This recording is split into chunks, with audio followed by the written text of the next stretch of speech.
Hey, here we are back again. We're going to try to make this one.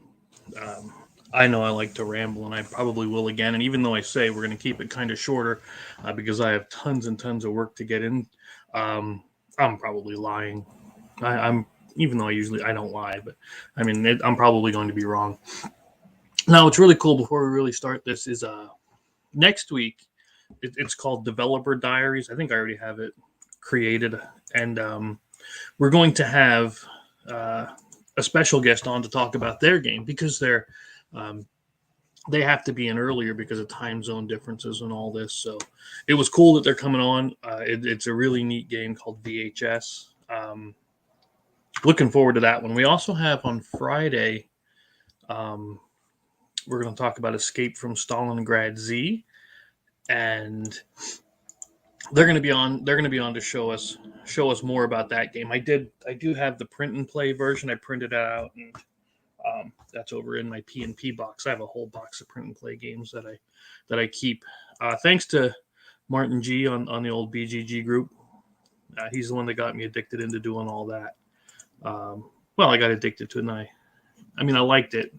Met them, and then they really got me into it. So whenever I can, I start doing it. They're also the ones that pointed out about print and plays need the crosses or something else in them to help with line cutting. But again, see, ramble. It's a whole thing. First thing we're going to do is we're going to talk about the new villains or the next. I think this is actually the last set because yeah, once we finish up with the original Slaughterville, then we're done with all the villains, and we'll talk about whatever else you want with the game, and we'll talk about other games that we have and we have coming, and yeah, that's what we're going to do. Again, if we can get other designers like we're doing with Aces coming on and talking about how they make games, all about their stuff, and especially for those that are in other countries that, um, because of time zone, wouldn't normally be able to make it. I think this Wednesday at 12. I think next week is 12:30. They can only make it. They can only make it in around 12:30. So I said, yeah, that's cool, not a problem. We'll do 12:30. Also, Cat hung the comics up behind me here. I know my big fat head is kind of obscuring it a little bit, but when I have the 4K cam set up, it's up a little higher and you can see them better. Uh, other than that, other than that, we're just going to get into it. And let's hit the old share window. That's the one. So the first one we'll take a look at, of course, is Jack. He was next on our list. It's similar to the one before, but here again, 3 or more players are required. Why? Because you still have the you're the Ripper or you're not the Ripper. It's still a social deduction one, where one of you is going to be Jack the Ripper. Okay, so we still need that. And again, that's just brought these up to show you the roll cards, whether you're not the Ripper or you are. And again, those are handed out in secret. Please don't show anybody. You know, obviously, you can show them before you deal them out, but don't, once you get your cards, you keep it a secret. Let's see. Next. So once you get your roll card, we'll talk about those. You're also going to set these out, but we'll talk about them in a second. So again, shuffle You're the Ripper cards, deal it. One with You're the Ripper is the bad guy. And now this one here, you're actually trying to solve.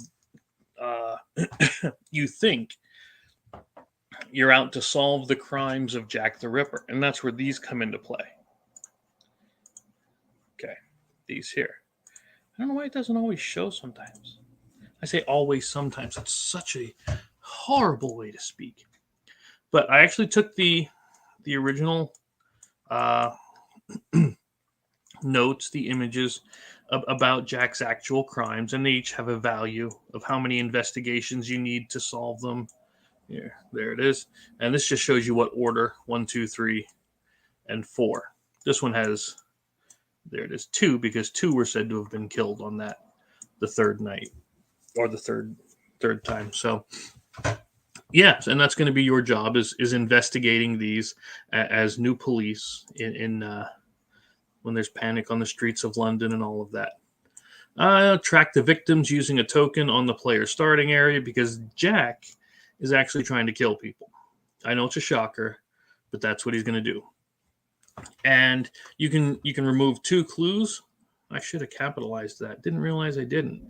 And these little things slip through sometimes, especially when you're a one-person operation here. I have the wife helping, but she's pretty busy too, and I can't be bothering her all that much time. Oh, that Dutch really came out there, didn't it? There all that much time there, but yeah. Oh man. Okay, so yeah, that one should have been capitalized. It's not that big a deal. People will know. All right. So the first player is always going to be the lead investigator because, again, each turn you're investigating crimes. And what you're going to be doing is you're going to be putting cards down to say that a crime is either a success, an investigation is either going to be a success or a fail. In other words, did you do your due diligence to solve the crime, or is Jack in the investigation and going to thwart your crime, as it were? If the villain deck's empty, shuffle it, create a new one, blah, blah, blah. If you encounter off-screen teleport or something forcing single combat round against a villain, shuffle it, put the top card of the villain deck next to the villain mat to be added face down to the investigation card. See, what you're doing is... why did I draw that there? Anyway, you're putting cards down next to the investigation cards, and they are going to have this on it. It's either going to be success or it's going to be fail. And that's completely ignoring this for now. Okay, just ignore that for now. And what you'll do is when, I guess it's better to start at the beginning. The players win when you solve all of the crimes. When you solve every one of these, you win. Jack wins when he kills 5 more people. That's hence the reason the tracking the victims. So yeah, on the villain turn, you do not encounter the villain card. Okay. So you're not actually encountering it. Simply overturn it, and it becomes an investigation. You're going to take another villain card face down and put it on top of the investigation. So in other words, the first villain card you're going to overturn on the villain turn is going to be, let's just pretend it's this one. Okay? So this will be the investigation you're trying to solve, or the riddle, the clue, the something that you're trying to solve. And if you have 3 to 4 players, you're going to need 4 successes. 5 to 6 players, you need 6.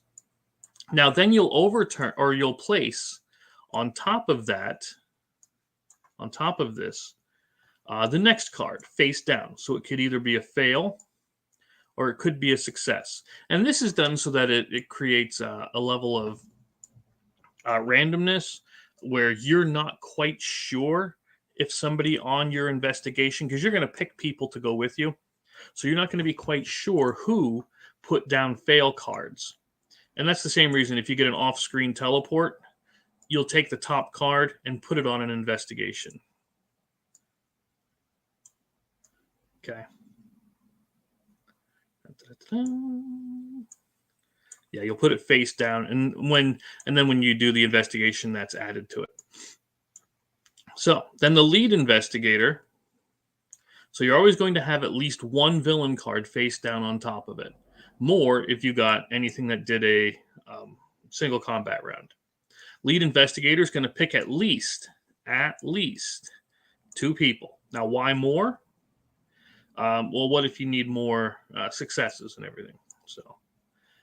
So yeah, at least 2 people are going to be trying to solve it. Each of you draws 2 villain cards. You can detach a clue to draw another. So each clue you can draw another villain card. Okay. You place any or all drawn cards on the investigation because again, you're trying to reach that number of successes. I'm moving this down here because we need the other one more. You're trying to reach this number of successes on the card. So, afterwards, okay, place any unused cards on top of the villain deck. Shuffle and reveal the other cards. Now, why do we have you shuffling them? We have you shuffle the cards that you put on top so that you can't be 100% certain who gave what card. Again, it says in the middle bar, ta-da, will be either success or fail. Add the total successes. Each fail is -1 success. Investigators can detach 2 clues as a group to discard a fail card. So if you have a fail card and you have clues available, which again is why it's important to investigate and search around the town, find all this stuff, then you can get rid of one of the fail cards. And if there's enough successes to meet that successes needed, it succeeds, and you do the succeed section. So in other words, if you pass this number equal or greater, you get to do the succeed part. Attached to the leftmost major crime, each investigator gains 1d3 clues, and that's just for the Dear Boss number 1. I almost said Final Boss for some reason. I haven't even played a video game in like weeks. That's the sad thing about being an adult. You have the PS5 and never play it. So that's what you're trying to do, is solve these, and then you will attach it to one of the major crimes. Now, again, this one only needs 1 investigation. This one only needs 1. This one needs 2. And this one needs 1. So once you get 5 investigations, then the good guys win. Okay. Shuffle this card into the villain deck. Each investigator detaches 1d3. Each investigator panics. Okay. And all this good stuff. So,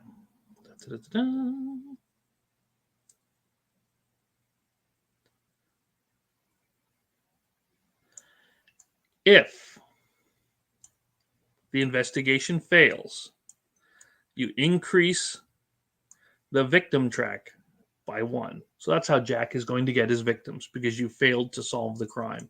Maybe you went off in the wrong direction, or whatever thematically you want to call it. Okay, and then you shuffle all of the investigation and the other cards back into the villain deck, and this way it can never be empty. But that's why I still put that up here, just in case, about if the villain deck is ever empty, shuffle it and make a new one. So it will probably never be empty on Jack, but just in case, we got to do it. So if the major crime is a number of investigations unequal to the number listed, it is solved. And what you're trying to do is solve them all. Got to solve them all. So that's how Jack the Ripper is going to work. Are there any questions, comments, or concerns? If there are, feel free to put them down here. Feel free to put them down there. So for now, though, we're going to move on. Unfortunately, I don't see anybody with us today, but that's all right. We do this for the sake of sanity and just to help out. So anybody that would like to know more about these villains, I got to post this in the update too. Plus, speaking of updates, I can't show my mail, but they said at the factory, let me get the exact wording. So I'm not. Says, sorry for the late reply. They moved their office. They don't have the blank copies of cards to show. See, normally when they can show the game to us. Oh, good, June 3rd. We're having another person on the Friday show. But anyway, when they want to show us the game box being loaded and packed and everything, they'll send us. They'll put in blank cards because they moved the office. They haven't found the blank cards yet, and so they are going to be waiting. Says, good news is the mass production cards will arrive this week. Now, they sent me this Thursday, the 19th, so they should be here this week. So, yeah, and again, it's only, I hate doing this. I hate saying it because, honestly, It sounds like an excuse. It really does. But it's just been terrible over there. And if I could get this moving any faster, I would. I mean, but honestly, this is the best it can get right now with everything going on. But they're going to, as soon as they get it together, they're going to put all of the stuff into a tray and into the box and um, make sure that everything fits all the mats. And I told them flat out, and I'm telling you now, delays are one thing, but if this isn't a perfect box, I'm sending it back. I am not letting them give you guys something that isn't perfect. Okay. And it has to fit 60 mats in it. And that's the number we calculated. Was 60 would be the number of mats that it needs to fit inside. And as well as the 2 trays for all the cards. And what's nice is the trays have little wells in the bottom, so we can put tokens and things in. And it does have the well tray slot, whatever you want to call it, in the middle for the mat. Now I did see that in there, and the mat fits perfectly fine in there. So I know how long the box is going to be. Everything. And then it has a big tray or a big well for more tokens and bags and the standees and all that other stuff. And it also has the card dividers. And I saw the card dividers in the well for the tokens, but I didn't see them standing up in there. And I'm like, that's not cool for me. You know, don't get me wrong. I like Gameland. They're a good company. That's who I use. But you're gonna make it right, or else I'm not gonna tell my people that I'm happy with it. And that's what's most important here to me. It's not, again, so if it takes a little longer, that's going to be why, and I'm okay with it. I will take all the hell for it that I can, just to make this thing perfect. Doesn't matter. All right. So we are now back to this. Again, I hope that helps a bunch, or at least helps you understand where I'm going with it. But we're taking a look at the serial killer. Now, the serial killer changed a bit, but let me again do this zoom in thing. I wish I could mass zoom in all of them to 150 right away. I don't know, to make life easier.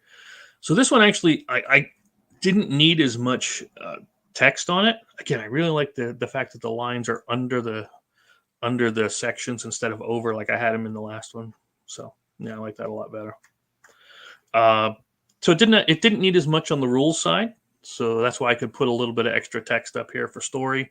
I like the story, and if I didn't, I want this spot on each of the mats that need it for the decks. So that's why, or else if I didn't have this, I could put more text and things on here. But no, I like it on there.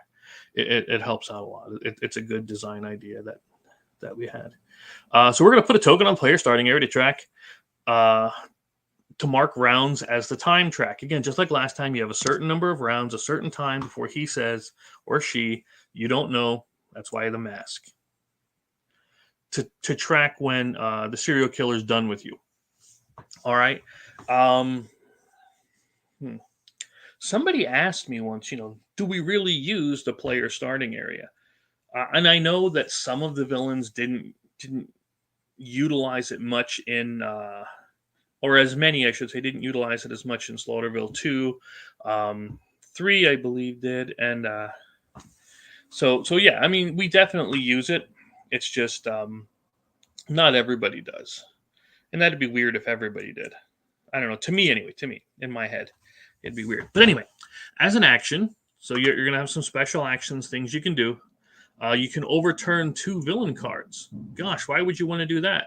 Well, you're trying to find riddles, and the riddles are what you're going to solve that this person's putting out. Think of him like, and this is honestly made this one well before I saw the Batman, but now that it comes out, now that came out, I think that they saw this Slaughterville game, and they based the Riddler on the serial killer. That's what I'm thinking. I could be. It happened once that I was wrong before, but not too often. Not too often. So I think we're right on that.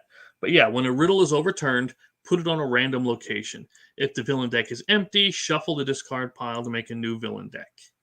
You're going to put tokens on the riddle by completing checks, except for a combat check, at the riddle's location. Okay?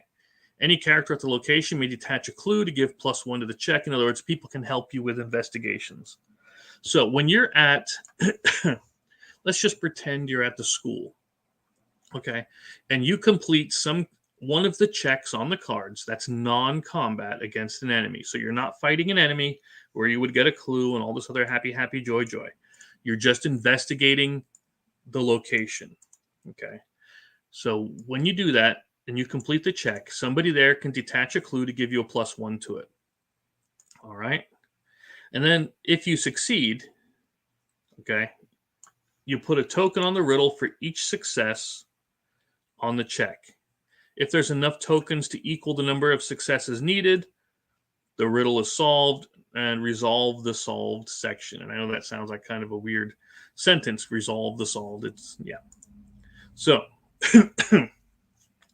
it tells you how many successes or how many clues you're going to need, how many of those successful investigations you're going to need, 4 + 1 per character. And once it's solved, the latch opens, inside, blah, blah, blah. You'll read it. Remove this card and the top cards of the villain deck from the game, equal to the base perception of the character who completed the riddle. And what you're trying to do is remove the deck from the game. Okay. In other words, you'll have solved all of the riddles. Serial killer wins when the marker reaches 10, and the serial killer has escaped. On the villain turn, what you're doing is advancing the time track by 1, and then you're encountering the villain card. So the only thing special on the villain turn is just, boop, put the time track up. Let's see. Any location that has you engage in a single combat round against any location card that has you do a single combat round is blank. Shuffle it back into the location and encounter a villain card instead. So there you go. Whether it's going to be a riddle or one of the other cards that we have in here, such as the distractions. You had no choice. Yeah, a green liquid stains darkened lips, her eyes wide. You can't imagine what she's seeing, and she attacks. Each character must have a single combat round against a crazed woman. And if you kill her, you add a token to a riddle. So you manage to subdue the crazy person. And if you fail or you tie, the blade slashes. So this one here is, even if you tie, you fail. The blade slashes, you fall under the onslaught, which Onslaught was one of my favorite Marvel characters. Some people thought it was gimmicky, but I liked the idea of Xavier and Magneto getting combined that way. Like the worst of both. I don't know. But anyway, you suffer 1d6 damage. And then there's Bloodbath, etc., etc. And I'm not going to show you all the bad things or all the riddles. Yeah, the Rose. The Rose I took from, speaking of Marvel, Wilson Fisk. Plus, it had a rose in here. But when I saw that, that's the first thing I thought of was the rose, right? He'd put the rose on the chest of the people he would kill and stuff, and that was where I came up with that. So there we go. Oh yeah, there's just more riddles, more things for you to solve, and each one is going to have, when solved, remove this card and the top 1d3 cards of the villain deck from the game, or it's going to be based on one of your stats that you have, and so on. But that's your serial killer. Okay. So when the villain deck is empty, removed from the game, then you win. That's when you win. So there's your serial killer. Now the next one, honestly, was one of the easier ones to make in the beginning. And yeah. How do I want to say this? She's the simplest mechanically. She's also one of my, I like the design is one of my favorite. I'm glad we found a whole set of that character, because then it all fits and flows together nicely. So, but we'll go over the cards in a bit. So yeah, she was one of the easier to put together mechanically, and because I just wanted her to be straight up deadly dangerous kind of a thing, where she's just coming after you to kill you. And when we first did it for the original Slaughterville, it felt kind of, I mean, yeah, she was dangerous, don't get me wrong, but she never came after you. Like, because Jason is a dum dum dum dum, always stalking and always coming after you. But she didn't have that. She didn't have that feel. So you could be relatively safe, and I never want that for the slasher, right? She is going to kill you. That's like a given. You're gonna die. But again, I think honestly, on the first game, I was really influenced by having character death, having player death, I should say, not character. Changed the way I would have designed it, and I'm glad I got to come back and redo and make the slasher that much better. So again, find a way to send the slasher to the bottom of the lake forever. And I hope you grab book 2 of the Slaughterville graphic novel featuring the slasher. She's going to be in there. So you must have the cabins because, I mean, come on. You're going to have the cabins, right? The cabins is going to be location 1. That's the first one you're putting out. The player starting area is not in play. There is no safe place from her. Okay? The slasher on the cabins, and the characters are on location 6. What's location 6? I don't know. You're picking it at random. We have like 18 of them or so. So you got plenty of choices here. So when you get the new, you're going to put the slasher at the cabins because that's where she starts, and then everybody else goes to location 6. Once per turn, the character at the cabins can detach any number of items, clues, or, safe for now, to remove the top card of the villain deck from the game for each removed. The slasher never suffers damage for any reason. I don't care if you set off a nuclear bomb in the game. The slasher is gonna be fine. She doesn't take damage. And again, that represents the resiliency and the ability to instant heal that the Jason type characters often have. So that's what we did with this. Now, when the slasher overturns a villain card, let me zoom in on this so you can see better. Again, you might be able to see it perfectly fine. It's just smaller on this screen. So anyway, where was I? Oh, yeah. When the slasher overturns a villain card, characters first attempt to evade it. So you do have a chance. I mean, it's going to be a small one, I ain't going to lie to you. Using the shown stat and combining successes to tie or beat the number shown. If you fail, well, you perform the effect, the villain effect. So, on this one here, her axe, evade. In other words, evade means you'll be able to remove the card from the game. Make an agility check, and you need 1 success per character.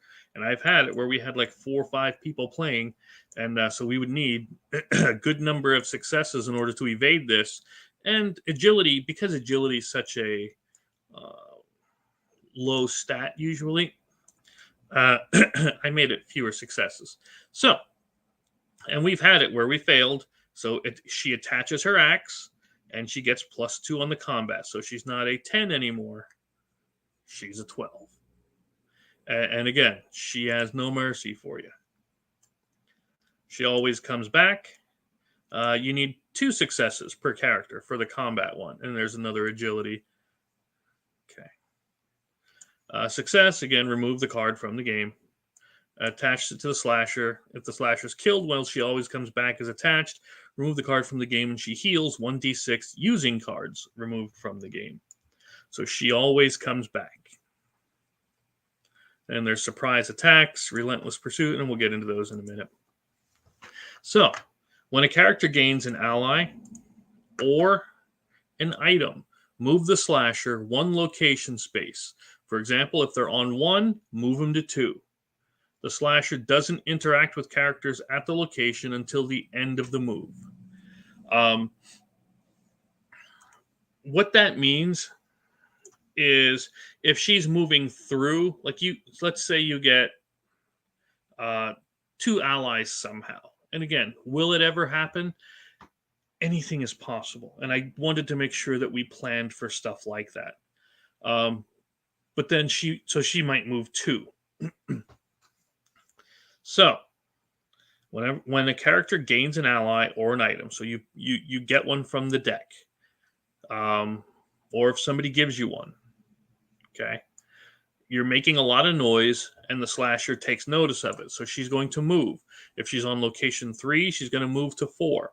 And at the end of that, whenever she's done moving, and if she moves 3, you'll move her 3 spaces, and of course it wraps around. 6 goes to 1. And then she doesn't interact with the locations until she's completely finished with the move. That's the important part. So when she stops, though, she's going to totally do that whole have a single combat round against the villain whenever the villain's in your location, etc., etc., that thing from the rule book. So that's why I wanted her to move and stalk you. Whenever you think you're doing well, whenever you're searching, whenever you're exploring, you're taking this time to look through the decks, which again you're supposed to do, but you're constantly making that racket.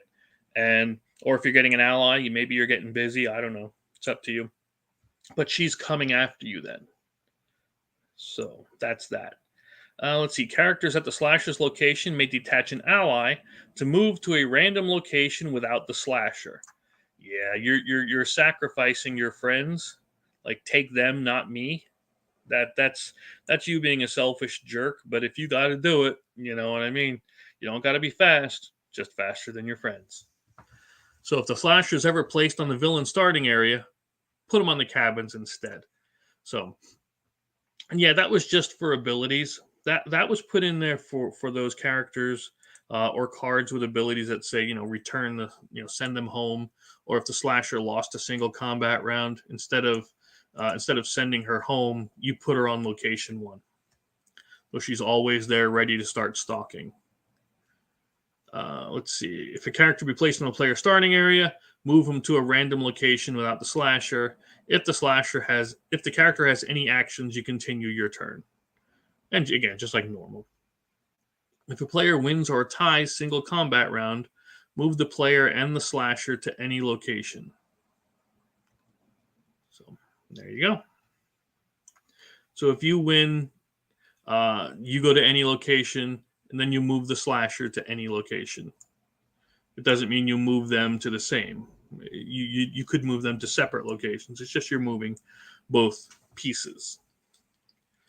Which, yeah, I'm really psyched about the standees. I wish we could have had minis, but we didn't make the $150,000 we would have needed to make miniatures, because there's a lot of minis. Even if we just did the villains, I think it would probably be about 100. Yeah, it would probably easily be 100,000 just to get the minis for that. Although, would it be worth it? Wouldn't you want a slasher mini? Yeah, I would. And the werewolf one, of course. But we have to get there, and we will eventually. So players win when the slasher's deck is removed from game, and she's sent to the bottom of the lake until next time. Slasher wins when a number of characters are killed equal to the number of players plus 4, and on the villain turn, the slasher moves 1d6 spaces. So again, she's always stalking around the town, trying to find you. And then you'll, of course, encounter a villain card. And as a group, you are going to try to evade it. If you fail to evade it, then you do this part, the villain part. And that's it. That's it for the slasher. She is not overly complex. There's a few cool things that you can do. Something you have to remember when you're getting items or allies, because you are making a bunch of noise. You're taking the time, and so she's still stalking you during that time.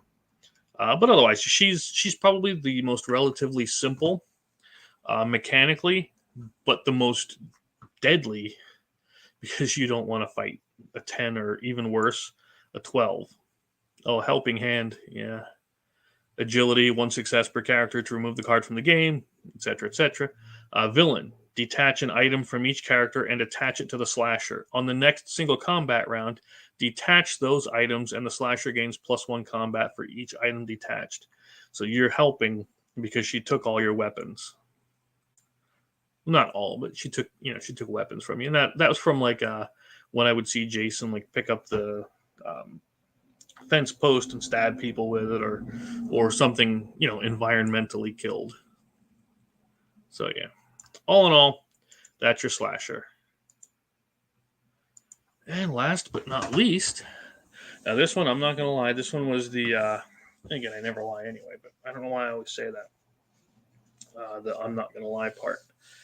This is one of the ones I was the most nervous about, and it did take a bit to make, because this is the one I would say changed the absolute most from all of it.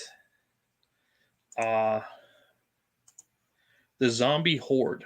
Okay, you have the Zombie Horde coming after you. Their attack equals the number of zombies on the location. So the zombies are always being put out, and they're always advancing, moving the horde a certain number of spaces and so on. And we'll get through the whole thing. Cemetery has to be location 1 because they always start in the cemetery. You replace the cemetery location deck with the villain deck. In other words, you don't have the cemetery location out. It's just where all of the zombies are going to spawn from. Now, if you'll notice, unlike other villain mats, there is no spot to put the deck here. That's because, again, you're replacing the cemetery deck with the villain deck. Then you're going to have 1d6 zombies, and we just use that token for zombies, rise. Make sure this is still up here. Yep, okay, good.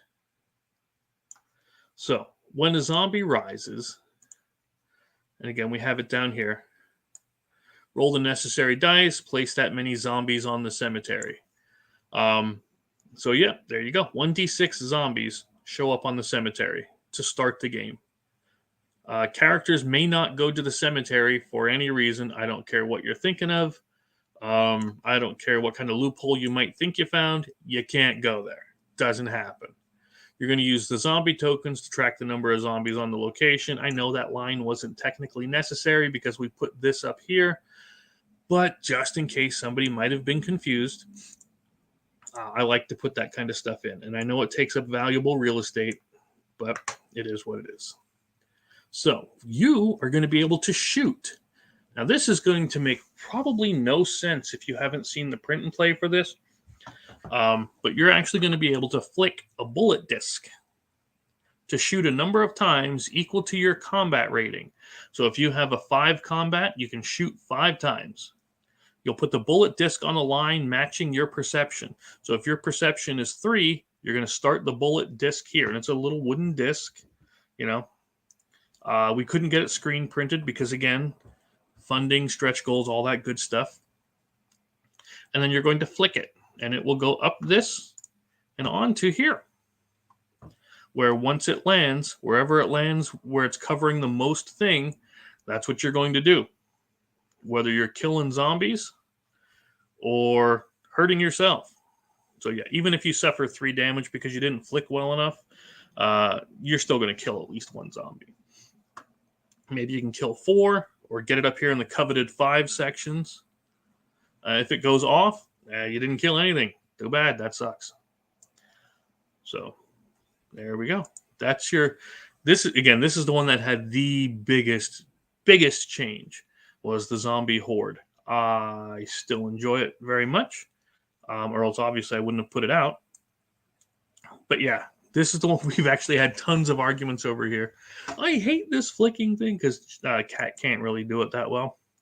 But yeah, still enjoyed the game and all, but she likes to get randy about that stuff. So, perform the result that's covered by the majority of the bullet disc. If no zombies remain, you overturn cards from the villain deck. And that's what you're trying to do. You win when the zombie horde is destroyed, when their deck is empty. Okay? So as you're shooting zombies on your location, if you shoot more than, let's say there's only 2 zombies there, and you shoot a 3, you'll kill those 2 that are there, and you'll deal 1 damage to the villain deck. And that's what you're trying to do. That's how you kill them. So, again, when zombies rise, etc., etc. When zombies advance, move all of the zombies to the next non-destroyed location. Zombies cannot move past the last location. So on location 6, they'll just pile up there if you let them. And the Zombie Horde wins when Slaughterville is destroyed. There are no cards at any of the locations. See, what the Zombie Horde does is it removes location cards from the game equal to the number of zombies on that location, which again is why you're trying to kill them. So, and when they pile up at location 6, that's going to just make location 6 die that much faster. Then they have to stop at location 5, then 4, then 3, until eventually the whole town is destroyed. If you have a 5 perception, you get to start all the way up here. And then, because you'll put the target part of it on top up here so that they match and they touch together.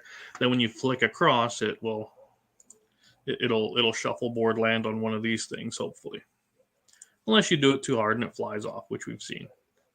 Location's destroyed when it has no cards left on its mat.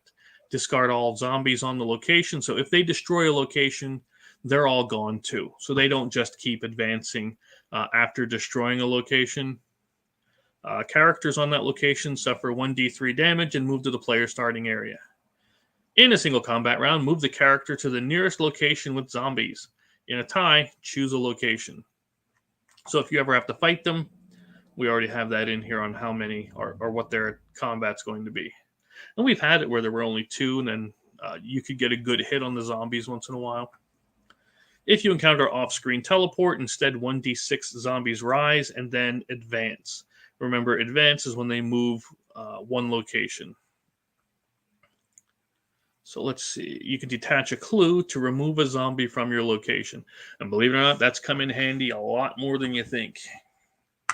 When a character dies, add 1 zombie to their location because, well, they were killed by zombies, so they come back as 1. That's what we were thinking there. And we already did the win.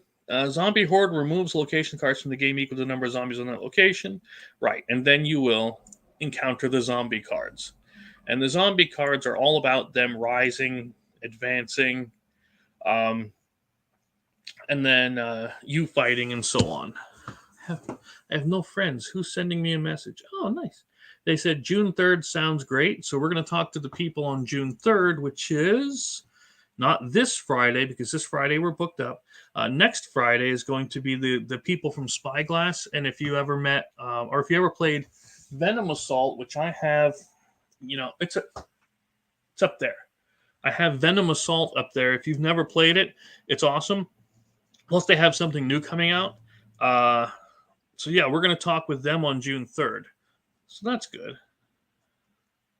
That's good. I'm glad we got that message in. But yeah, Venom Assault is like a G.I. Joe RPG or G.I. Joe deck builder kind of a thing. I'll get it out and maybe we'll do a top-down thing for that one of these days, just as an extra video kind of a thing. But kids are getting off of school soon, so that's going to be a little hard. But yeah, so there's that. So yeah, you're going to have a failed weapon sometimes. Each character detaches an item, and then the zombies advance. The feast, when the zombies eat and then they get to heal. We don't want them to heal because we're trying to hurt them, of course. Each character is in combat round against a zombie horde. And it's all about attacking that zombie horde.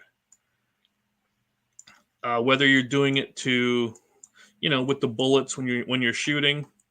So again, when you shoot, if you remember, you'll check out your perception. If you have a 1 to 2 perception, you're starting your bullet disc all the way back here. Otherwise, you start it on the appropriate line. And then you'll flick, and then you're going to hope it goes onto one of these and allows you to remove zombies from the location. So, if you have a 3 combat, well, hey, you get 3 chances to shoot.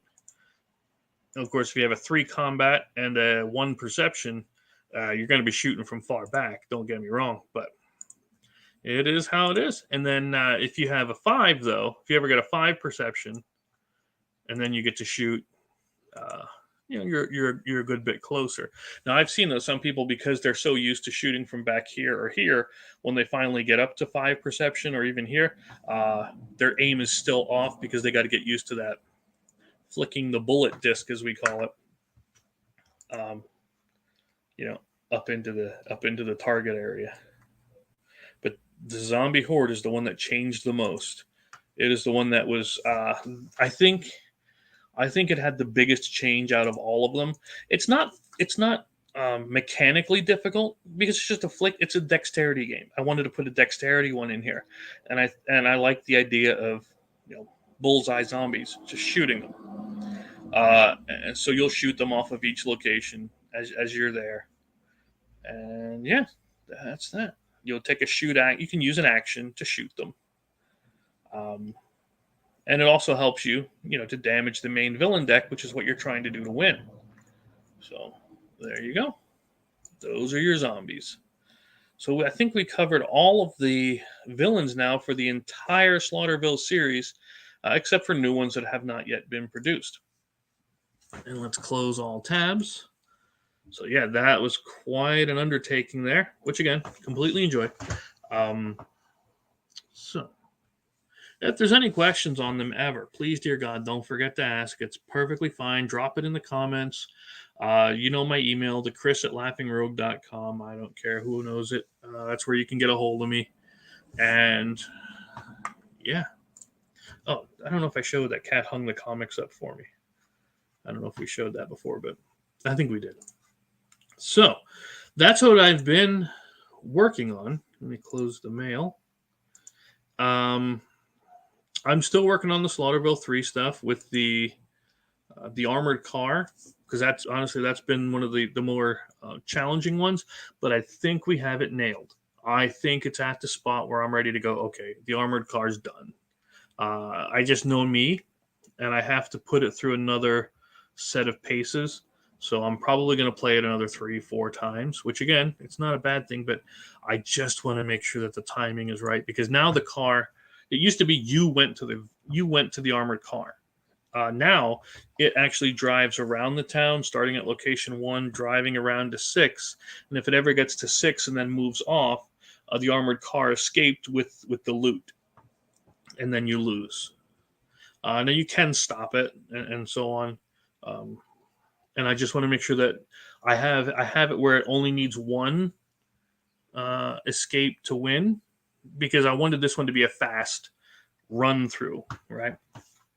So I think one is good, because you need one, they need one, except for a 1 or 2 player, because there's not as many players for that one.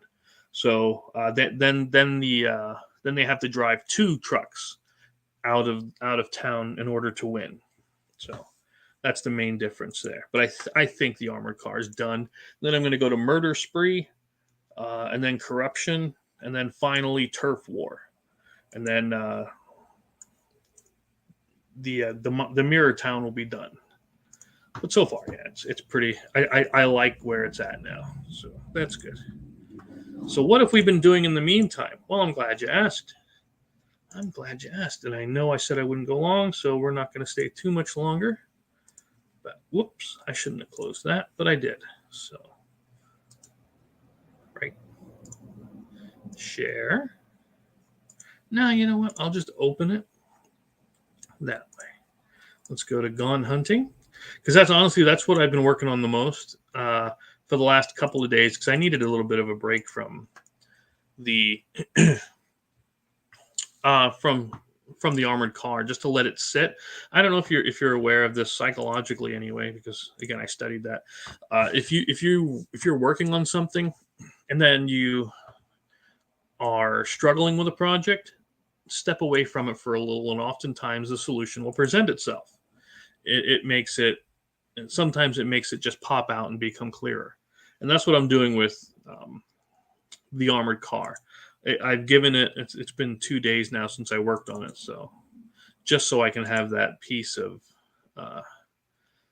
mind of coming back to it later. But this, let's share. I wanted to show.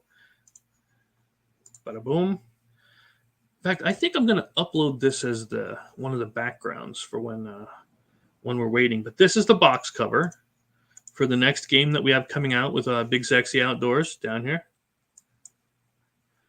called Gone Hunting. This font was a pain to make, but well worth it. And same thing with the wood burn effect on here. I liked that. But yeah. Again, I really liked that picture. But this is, 1 to 4 player game of family fun in the great outdoors. So you're gonna be going hunting, and you're going to be exploring a map that's dynamically generated. You're going to be gaining stuff that you can use. In fact, not only was I working on this, I'm also working on the map tiles right now. Let's see what else we have. We did the reference sheet because I liked to have that reference sheet available to myself for when I was doing the designing, and it's it's helpful for me to remember what each of the icons are going to do by having these, as well as I came up with the turn order section. Is this the final turn order section? I might change a couple of things, but again, that's what the play testing is going to be for. But yep, this will be all of our iconography, and that's going to be on the map tiles and all the cards and so on. And this just a quick reference sheet to tell you what to do. You'll be giving it to everybody. I had it without these dissecting lines and without this outside border. Ben said he liked it better without. I don't know though. I like it with, just because I like it. My brain organizes it better with those lines and things. So, but yeah, you're putting out map tiles. You're gaining the bonus from the map tile. You can move up to your move points and or hunt. You're going to check your trophy cards to see if you complete them, and then pass it to the next player. After everybody goes, you're going to move the round track up 1. And at the end of 14 days, a 2-week hunting trip, whoever has the most points is going to win from trophies and from just hunting the animals. So there we go. That's the main reference sheet. I like this font. It's called Bandito. I don't know why. I just liked it, and I think it works pretty well there. This will be an 8.5 by 11 sheet, or no, I think 8.5 by 5.5. Just like the size of the villain mats. That's what that's going to be. But yeah, let me know what you think. I know I like it, and I might be biased. But let me know what you think of the cover. It's simplistic, I know, but you tell me that this thing with the sunset in the back doesn't just make you want to jump in there. And I don't expect everybody that watches this to be into hunting, because we're all into different things. Like, for instance, Gods of Metal is, again, one of my favorite deck builders. Not just because I made it, but because I like the heavy metal theme. I like the idea of putting a song together, and it's a different way to play them. Like, I've played Legendary and stuff like that to death. But if you're truly honest with yourself, when you've played Legendary, like Legendary Marvel, I mean, sure, they have tons and tons for it. It never feels like you're a superhero, okay? Legendary Marvel never felt to me like I was playing as those Marvel characters, especially when you can just mix and match so much. Now, Marvel Champions, though, that does it 10 times better than Legendary ever did. Now, of course, Legendary X-Files, which I have up here somewhere. If you ever have the chance to get Legendary X-Files, get that. That's right over there. That is a damn good version of the Legendary system, because it's a Legendary Encounters system, just like their Aliens was and Predators. I think Legendary Encounters was also Firefly, but the art was so god-awful that I couldn't stand to look at it. It was just beyond terrible. I don't even have Legendary Firefly, and I'm like a big Firefly fan. In fact, I have Firefly Adventures, and like nobody's heard about this game. And Amos, my oldest one, he got me the Firefly board game with like all of it. Like I have like a 4x6 table, 4x7 table, and it almost takes up the whole dang table, that Firefly game. But I still enjoy it. Takes forever to play too, and if I had somewhere where I could just leave it out all day, we would. But tangent again, let's go. You down with ADD? So this is Gone Hunting. You're going to be able to play it by yourself, and it'll be a race against time to see how many gets points and so on and so forth. But what I'm doing right now with this one, and I talked to the guy, Stephen Bonacore, which again, most people would know if you know the board game stuff. And it was really weird how I met him through one of my students when I teach. Really, really good guy. Looks like an old biker guy, but a really, really nice guy. The student. I don't want to give his name out just in case, and he introduced me to Steven. And he told me something once. He said, "Don't be afraid to get rid of everything. If it's not working, get rid of it. Start at the basics. If the basics aren't fun, the rest of the game won't be." And that's something that I really took to heart with it, because when I was first designing, I was the guy that would just throw everything in there and try to force it to work, make it work together. And honestly, that was one of the biggest mistakes I made when I first started, was doing that. So what I'm doing with Gone Hunting is I'm going to get tile placement and movement worked out first. Once we can get tile placement and movement worked out, which again won't be that difficult, then we're going to work on hunting. We're going to get the animals placed. How do we place the animals out? Well, let's work that out next. And then once we get the animals placed, we get the hunting animals done, then we'll move on to adding things like the shop cards, the cabin cards, the miss cards, which again is going to integrate a bunch of humor into it. The trophy cards, which again, the trophies are a big part of the game, and it's one of the ways you're going to get points. But I want to have the movement and the map tile placement down first. And that's, again, that might only take maybe a week at most to do. But the point is, make sure the foundations are solid before you move to something larger. So again, that's just the way I do things. Other people might be able to just throw everything into the pot and make it work 100%. I haven't seen that be successful, but it's possible. Just like, heck, I even have this. Let me show you this level of detail that I get into. In fact, I don't know if you've ever noticed, when I do the Slaughterville characters, they're based on a 16-point system that I've never deviated from. Every one of their character stats must add up to 16, or else it doesn't work. This one, each of the map tiles are going to have 6 to 7 points, and this is how I rate it. So if you're going to get a store card, in other words, that store card might be a 12-gauge shotgun. So getting a store card has to be a big deal. Cabin cards and trophy cards, I might be able to drop points on a trophy card one, because you still have to complete the trophy card then. But cabin cards are going to give you an ability that will, a quick one-time effect kind of a card. Gain 1 range. That's 2 points it costs. So you might be able to get like 3 range on a card. And what that'll do is that'll give you a range token so that you can spend it later. Same thing with the move. Move will let you, move other tiles, like walk. Walk through the landscape. And those are 3. But again, when you gain 1 move, what it is you gain a move token that you can then save up. Like if you want to save that up, like you're storing your energy for when you go to the mountains and you want to move through the mountains much faster. Gain $1 is the same, because you got to spend stuff at the store, but it's still worth 3 points to gain $1, because you still got to, normally you have to kill an animal to gain money.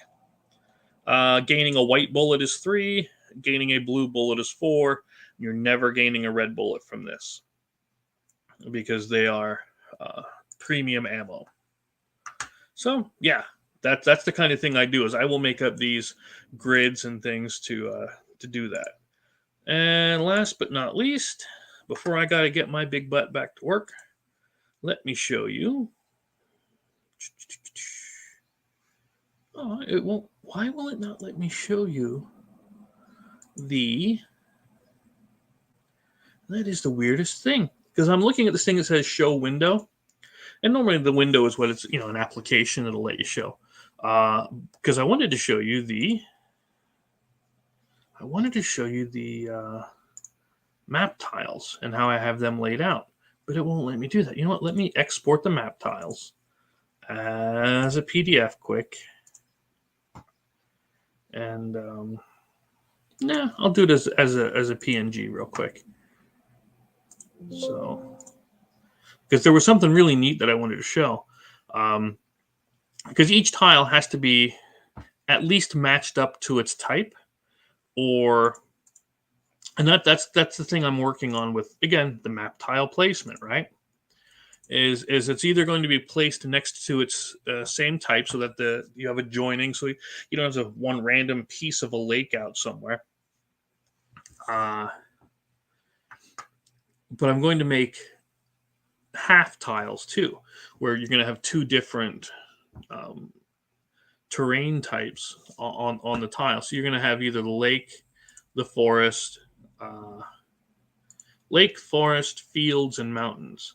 And again, it's all going to come together to make a nice map when you're done. But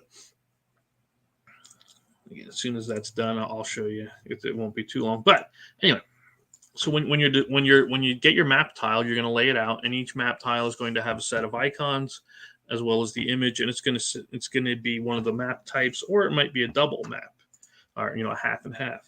And you get those specials whenever you place out the map tile. So if you put it out, maybe you'll get a store card, or maybe you'll get bullets or something similar. But it's a one-time effect. That's the other thing I'm trying to determine. Do I want to make that a one-time effect, or whenever you move to it? I think whenever you move to it would honestly be a bit too much. So this way you might like move back and forth, and just keep gaining bullets. I think honestly that would be a bit too much. But getting it when you lay it out, so this way it's just for you. I think that's the way to go with it. But they're going to be hexes, and you're going to match on any of the sides. I don't think I'm going to do more than 2 different location types on a tile, because that'd be a bit much. But again, that's what we're going to test for, right? So let's get that. Go on hunting, map tiles, share screen, window. There we go. Yeah, there's all my icons and so on and everything else. But here we are.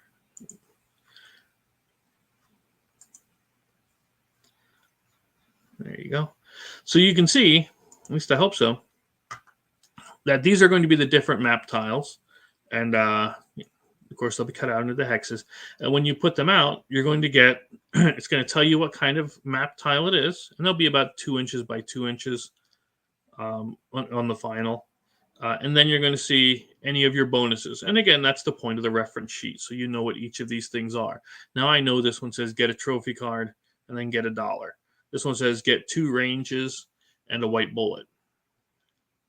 Okay. But this, I was going to put just a black bar through here to separate. But then I found this PNG of this dirt road texture. And I'm like, dude, that really fits here for the outdoorsy theme. It almost made me want to put it all the way around, but I thought that's going to look stupid. But for separating the different map styles, the different map types, I think it fits. I think it actually works pretty well there. So now this way, sure, we have 6 of each of the regular ones, but then we're going to have a bunch of these where it's doubles. And this way you can, if you have a water one out, you'll be able to match any one of them with it when it has a water on one side or this side. So it'll just make more versatile for map layouts. In fact, I might even drop the number of these down a little bit, like maybe to 4 each, where it's only 4 solids, depending on how many map tiles we put in, just to make it so that more variety of this, so you can have more locations out. Because, yeah, you have to match what's out. And I know what you're thinking, because I was thinking the same thing. What if the one you draw doesn't match anything? Well, we're going to have it, because, again, once you're done with them, you'll shuffle them back up. And it's not a once the map tiles are gone kind of a thing. It's a 14-day rule. So I'm thinking that you just discard it and draw another until you find one that matches. So that's kind of the way I was thinking with it. But that's what we're going to test once I get all these done. So I finished the solids. Now I'm going to go into the halves next. I'll make probably 4 halves with the, this one has the field and the mountain, or fields and the forest. So I'll do 4 fields and forest, 4 fields and lakes, 4 fields and mountains, etc., etc., until I have a good variety of each set to where all of them are available. But that will be Gone Hunting, and we should have something decent to test with pretty soon. And that's actually what I'm about to get back to. So I appreciate you stopping in. I'm going to post this to the, what do you call it? To the Slaughterville pages. And then I'm going to get my butt back to work and start making games again, because that's kind of what we do here. All right. Thanks for stopping in.